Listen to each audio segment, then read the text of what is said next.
हाय, मैं डॉक्टर दिलप्रीत बाजवा हूँ। मैं एक ईएनटी सर्जन हूँ और इस वीडियो में हम बात करेंगे बच्चों में हियरिंग लॉस के बारे में। जी हाँ, ये थोड़ा सा सरप्राइजिंग लगता है कि क्या बच्चों में भी हियरिंग लॉस हो सकता है, बट डेफिनेटली यस, बच्चों में हियरिंग लॉस बहुत कॉमनली हो सकता है। और गौर करने वाली बात यह है कि क्योंकि वो बच्चे हैं तो वो बता ही नहीं पाते हैं कि उनको सुनाई कम दे रहा है। अब अगर हम बात करें कि बच्चों में हियरिंग लॉस के क्या क्या कारण रह सकते हैं, बच्चों में नंबर 1 कारण हियरिंग लॉस का होता है बार बार जुकाम के कारण उनके कान के पर्दे के पीछे पानी भर जाता है, जिसको हम मेडिकल टर्मिनोलॉजी में बोलते हैं ग्लू ईयर या serous otitis media. This is one of the most common causes of hearing losses और ये यूजुअली हम छोटे बच्चों में देखते हैं, 2 साल, 3 साल, 6 साल, 8 साल के बच्चे जिनमें बार बार जुकाम होता है, बार बार कान में इन्फेक्शन होता है, तो इन्फेक्शन के कारण कान में पानी भर जाता है और बच्चों को हियरिंग लॉस हो जाता है। आमतौर से ये हियरिंग लॉस टेम्पररी होता है, दवाइयों से इसका अच्छा सोल्यूशन निकल सकता है।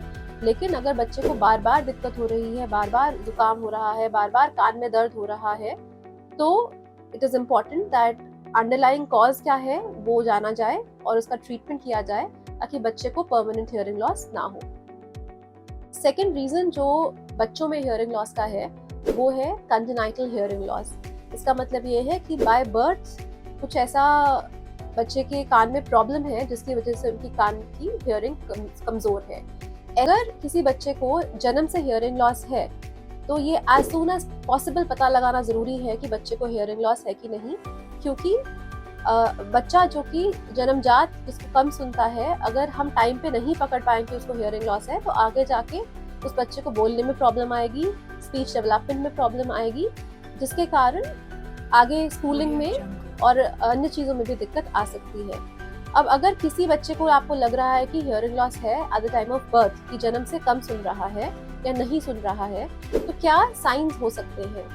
सबसे पहले साइन है एक छोटे बच्चे में कि जब अराउंड 3 महीने की उम्र में बच्चे साउंड्स की डायरेक्शंस में टर्न कर पाते हैं, कि अगर एक तरफ से आवाज हुई तो बच्चा अपनी आंखों को उस तरफ टर्न करेगा, अपने सर को उस तरफ टर्न करेगा। अगर 3 से 4 महीने का बच्चा है जो कि लाउड साउंड्स की तरफ टर्न नहीं कर रहा, तो एक चांस हो सकता है कि बच्चे को हियरिंग का कोई इशू हो।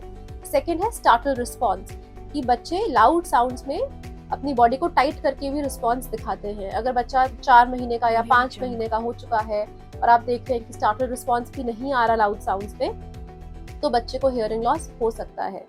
8 से 9 महीने की उम्र में बच्चे वोकलाइज करना शुरू करते हैं, आवाज़ें निकालना शुरू करते हैं। पहले नॉन मीनिंगफुल आवाज़ें होती हैं, फिर आवाज़ें हल्की हल्की मीनिंगफुल होती जाती हैं। अगर बच्चा 8-9 महीने का हो गया, आपको लग रहा है कि किसी भी तरीके की आवाज़ें नहीं निकाल रहा है, तो ऐसे बच्चों को टेस्ट करना ज़रूरी है।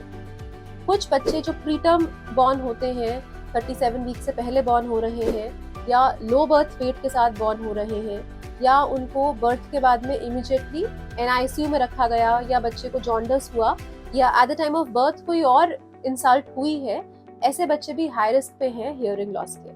अगर आपको लगता है कि बच्चे को हियरिंग लॉस हो सकता है, तो सबसे पहले एक बहुत सिंपल सा टेस्ट है जिसको OAE बोलते हैं। ये एक स्क्रीनिंग टेस्ट है जो ये पता लगा सकता है कि बच्चे को हियरिंग लॉस है कि नहीं।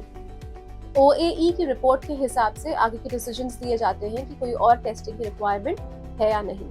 तो अगर आपके आसपास या आपकी फैमिली में कोई ऐसा बच्चा है जो टाइम पे अपने हियरिंग के माइलस्टोन्स अचीव नहीं कर रहा है, at the time of birth अगर कोई प्रॉब्लम हुई थी, इमरजेंसी सिजेरियन सेक्शन हुआ था, या बच्चा लो बर्थ वेट था, या प्री टर्म था, प्री मैच्योर था, या कोई और अन्य इशू आया था, जॉन्डिस हुआ था, या एनआईसीयू में रखना पड़ा था, तो ऐसे बच्चों का कम से कम एक OAE टेस्ट होना चाहिए जो कि एक स्क्रीनिंग टेस्ट है।